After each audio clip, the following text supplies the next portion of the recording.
Welcome, tired F1 pod listeners, to a second debate. This time we are talking more Lewis to Ferrari, but this time we're going to answer the question that's been on everyone's lips: who's going to come out on top, Charles or Lewis? And just to start this, there's a little bit of gatekeeping, housekeeping, perhaps to talk about. I just want to say that I'm really excited about the prospect of these two going up against each other in the same car. It's really refreshing to see two out-and-out superstars willing or even eager to go up against each other, state their reputations, and really compare themselves against a known benchmark. Like, we know that this is the case. Charles could have decided not to sign his extension. He knew that Lewis was coming. He could have said, I'm leaving, and taken the vacated seat at Mercedes. That would have been an easier move for him. And Lewis could have just stayed put, or dare I say it, retired at the end of his contract at Mercedes, and his reputation and his standing within the sport would have been unchanged. But they both went for the challenge. They both decided to go up against it to see what they're made of. And I love that. You know, as an F1 fan, I love that. I think the pairing will work. I think both of them are confident in themselves. They both know where they stand, right? There won't be any politics. There won't be any games. And they're both racers that sort of race with their heart rather than their heads. And they're just about showing who's the best, and they'll do that on track. But this isn't a channel where we talk about harmony, where we talk about peace. No, we want war.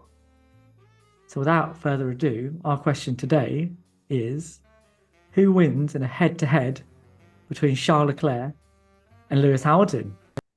Okay, so I think that Lewis Hamilton is going to win this head-to-head. I think it's a done deal. Are you for real, man? Yeah, I'm totally for real. I think Lewis has got this.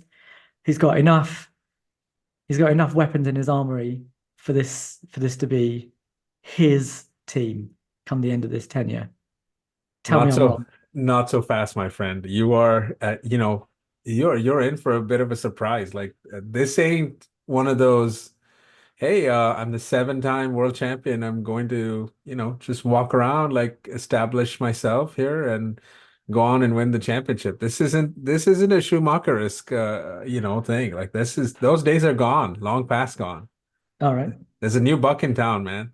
He's already been there. And that new buck is who? All right. So that new buck has already been there. He's going into 6th season, right? With Ferrari. Yeah. He's already been there. Look, I think we can, once we're done with all the fantasizing and all the romanticizing and all of the yada yada yada, yeah, all of that, right? Let's get down to brass tacks, which is that this is Leclerc's team. And yes, there have been previous situations where Lewis has gone and established himself there. Mercedes was an up and coming team back then. That was a different scenario. Ferrari is no Mercedes in that regard, or unlike any other team for that matter. And Leclerc's been there for a while. And yes, Ferrari made the splashy hiring of getting Hamilton in there. And as you read more and more, this has a lot to do with just more than the on-track stuff. It has a lot to do with the off-track stuff, right? And that is a very smart move on Ferrari's part to get Lewis Hamilton at probably the best time that they could have gotten him. So I think that we have to be mindful of the fact that Lewis is not just going to walk in there, and Leclerc is not just a Valtteri Bottas or anyone there, like, where he can just sort of establish his will on him and move it forward. It's just not going to happen, man. Sure. So Amar, what you're saying is, do you think that Lewis is only going to Ferrari because it's a romantic move? He wants to finish his career at Ferrari. No, it's just quite nice to drive the red car. He has no expectation of doing anything more than that. No, we can have the expectation. Or at least we shouldn't have any expectation. I think that Charles should be worried. I don't think that this is something where Charles should be opening his arms, thinking this will be an easy teammate. I can just walk all over Lewis Hamilton, 7-time world champion, and come out of it looking like an absolute legend. It's not going to play out like that. Lewis isn't exactly a driver that hasn't gone up against big names. He's not scared to go up against big names. If you look at his roll call, look at who he's gone up against. He's gone up against Fernando Alonso in his first season. He went up with a freshly minted Jenson Button in 2010. He went up against Nico Rosberg in the team where Nico just shown Michael Schumacher the door, right? Okay. And he's now at a time right at the end of his career, and not even at the beginning of his career, at the end of his career, he's been happy to have this up and comer, George Russell, turn up in his team and try and usurp him. And he hasn't laid down. And over the course of 2 seasons, you could arguably say that he's been the better driver. So it's not like Lewis doesn't have experience, and it's not like it's just experience early in his career either. It's right throughout his career. He's built up a bunch of tools that mean in any situation against any teammate, he's got an answer. And I think Charles should be very worried about that, because as much as Charles is ensconced within Ferrari and everything is built around him, Ferrari didn't pay $100 million a season for Lewis Hamilton to just turn up and play second fiddle. And Lewis isn't going to have that. Charles needs to know that. And if he's going into this complacent, he's going to have a rude awakening, my friend. I mean, you are speaking like a truly desperate Lewis Hamilton fan wanting that 8th title, man. How many ever times before has he walked into a situation having lost a world championship, right, on the last race? So yeah, I hear everything you're saying about Lewis Hamilton's history and all of that. But you know what? That was a while ago. All of that, none of that matters. This is a new dawn in the Formula One era. Okay. And let me ask you, for all of the things that Lewis Hamilton knows how to do and communicate and all of that, does he know any of that in Italian? No, I didn't think so. Okay, let's just okay. So Can we just deal with that first of all, right? Let's do it. Let's do it. Ferrari is a multinational corporation. Okay. The team is made up of people from everywhere. At its height, at its absolute height, who was in charge there?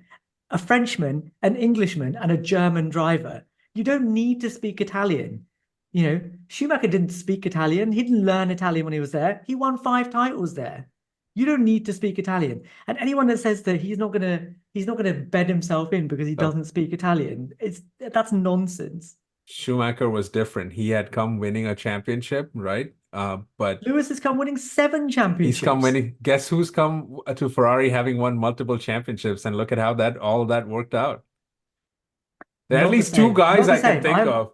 Oh, so it's not the same. I'm happy. I'm definitely happy to get into that. We're gonna do history, but we're not gonna do recent history. So we're just gonna skip over the fact that there were 2 guys who came in this century, by the way, that couldn't really make anything happen. They couldn't. I mean, they did sort of sniff at the title, but they really weren't in it, right? We're gonna. But we're not talking about the title. We're talking about their teammates.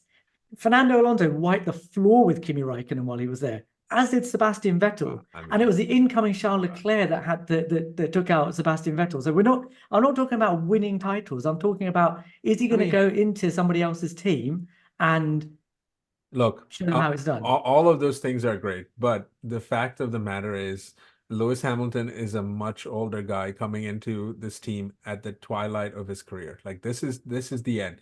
And again, 90% of this move is romanticized because there's no evidence to say that Ferrari have something figured out that would really one up Mercedes, let alone Red Bull, right? So these are all sort of like, okay, like this part of the move, it could be argued is like, okay, well, I might as well go drive that red car because I might not ever get that chance. You cannot ignore the Maranello factor. That is different. I completely agree with you. Ferrari is a multinational organization. It has many people in there. But we have argued time and time again that Ferrari acts and behaves unlike any other Formula One team, unlike most organizations in the world, and very much like organizations that are run by families. I can give you the example of the Los Angeles Lakers here in the US, the Dallas Cowboys, many other teams that just sort of behave in ways that are not typical. So, for example, when Lewis was at Mercedes, they had established culture. They were at the cutting edge of business practices. None of that stuff applies in quite the same way at Ferrari. It is a very different ball game, and Okay. he is walking into something where he Okay. is not. These unknowns are way beyond just connecting on and getting strategy calls right and driving the car properly. None of which can be debated. But the Maranello factor is clearly in there. I'll just finish with this. Yeah. Lewis Hamilton speaks no Italian. Leclerc was born about 10 miles away from the Italian border. That's the Okay. difference. Okay. So now who's being romantic, right? It's This not is this is romantic. It's a it is family it is business. calling it a family business is romanticizing Ferrari, right? That's not why my contention is that that's not why Lewis Hamilton has gone to Ferrari. He's gone there not as a epilogue to his career. It might be, but he's gone there to show what he's about, and that includes taking on Charles Leclerc in his backyard. Now, okay, if you can give me a good reason how Ferrari are going to scupper that by being a family business, I'm happy to hear it. Well, I'm not saying any of that. Rather, I'm just saying that you have he's never been in a situation similar to what he's going up against, which is Leclerc is an up and coming guy. They have already placed a lot of their efforts in his direction. They have said it publicly, they have said it privately, they have done it with this deal. Ferrari himself earlier this week said that Leclerc is the champion of this team and in the future. Everybody in and outside of Ferrari view Lewis as the guy who will bring them a couple of years of prominence, really sort of get them jump started. That's what they're looking for. So I refuse to believe that Hamilton is sort of the future, right? I mean, look, he could be racing when I'm he's not I'm 50. not I'm He not could saying that. I'm he not could saying be that he's racing, but the he's coming up against someone that has, if Ferrari has achieved anything in the last few years, a lot of the credit for that goes to Leclerc, right? Like he has really made them look like something. At least on Saturdays, they look great, man. That's never happened in a while before. So it's not like he is walking into a situation that has level playing field. This would be the odds would be stacked up against him in terms of the culture, in terms of connectivity with the team, in terms of just Ah.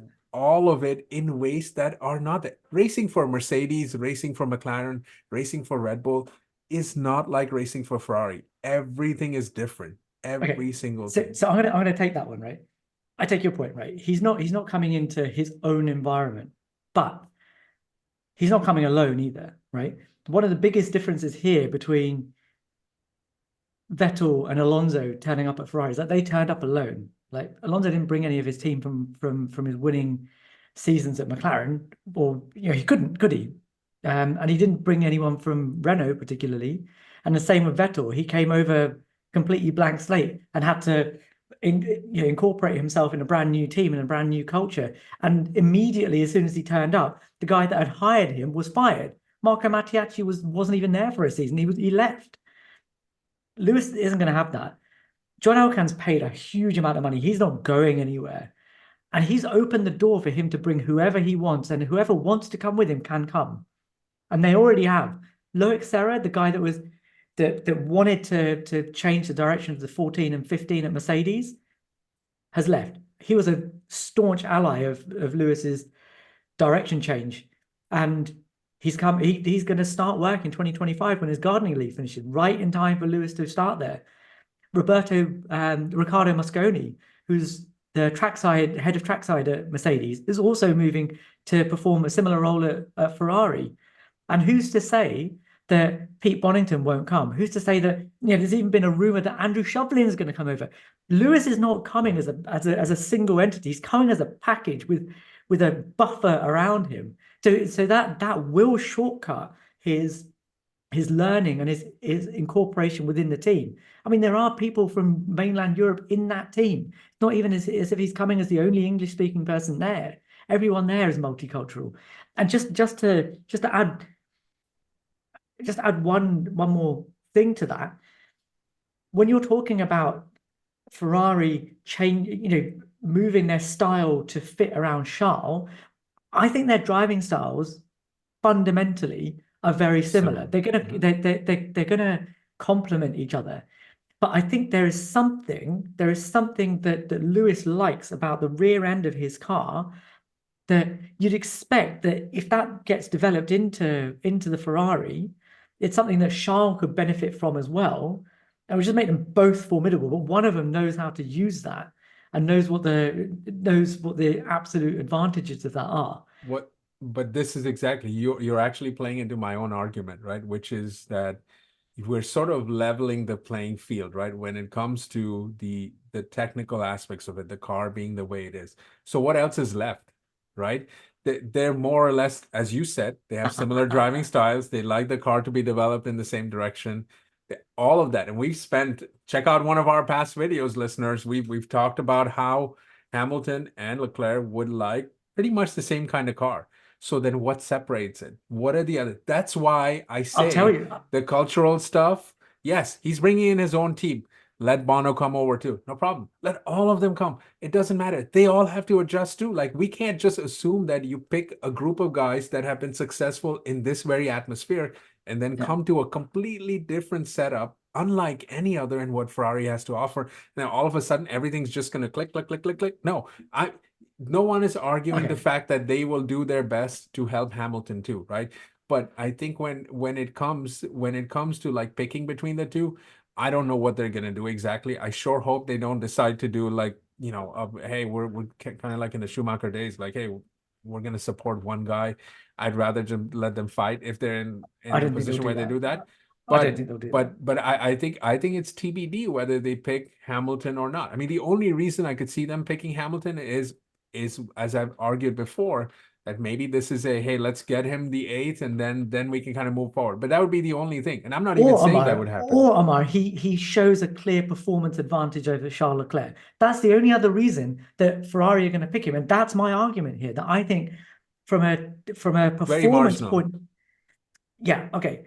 I think let's talk about that, right? I think on a Saturday, especially season one, 2025, Lewis is not going to be beating Charles Leclerc. If he does, that's going to reflect very poorly on Charles Leclerc, and I'm going to have to reassess everything I've ever said about the guy. But I think if he gets within a tenth or under a tenth by the end of the season, he's doing very well. But I think in the races, as good as Charles Leclerc is in the races, and I think I'm gonna help you with your argument here, right? Because I think the notion that Charles Leclerc is hard on his tires and doesn't know how to manage a race is overplayed. If you ever watch a video of anybody that analyzes Charles Leclerc, they always look at his qualifying, and it's insane. He's really hard on his front tires. He chucks the car in to rotate the rear and get the car moving. And that is hard on the front tires. But if in the races, all of the top drivers converge onto a mean, right? Because the Pirellis need to be driven in a certain way to get the best out of them. So they all smooth out their inputs. They're much calmer on braking and turning, and everyone kind of drives in a very similar kind of way. And that's where Lewis has his absolute advantage. That as good as Charles Leclerc is, and he's good, Lewis is standard setting in that area. So yeah, Charles might beat him over the course of a season in a head-to-head in qualifying, but points are given out on a Sunday. And especially in this era of Formula One, where cars can follow better, there's enough tracks where overtaking is promoted. I think I bank on Lewis to get better positions at the end of races than Charles. And if you're talking about a technical reason for that, if you're talking about a technical reason why Lewis is going to do it, that's your answer. And just to your other question about what exactly does Lewis bring? He's a 7-time world champion. Oh How many yeah. championships have Ferrari won since Lewis won? Yeah, how long ago was that now? The Iceman cometh, bring him back. But hang on. Now, you gave me a lot of history, right? You argued the fact that Lewis went into a team at McLaren with a world champion in there and was really toe to toe and arguably could have won. What I'm telling you is what Leclerc is telling Hamilton now, which is quoting the great John Cena and saying, "Your time is up, my time is now." He's gonna do to Hamilton what Hamilton has done to Alonso. All right. Now the tables are turned.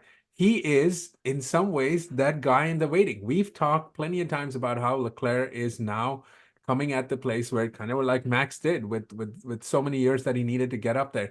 He's figured it out, man. He not only knows the team, he knows the car, he knows all the nuances that, yes, a seven-time world champion would bring, but that seven-time world champion has been in one team at a decade. And I don't care who you are, all of those things take time, and none of those adjustments are guaranteed to work out in the way you think. And we have seen examples of this. Yes, Schumacher was the exception, but he was the exception. Alan Prost was not, Sebastian Vettel was not, Fernando Alonso was not. They all went through this. So you cannot sit up here and say that he would just walk in and kind of do that. That's not going to happen just like that. There's no guarantee for that. And on No, the I agree. flip side, Yeah, this there's guy, no.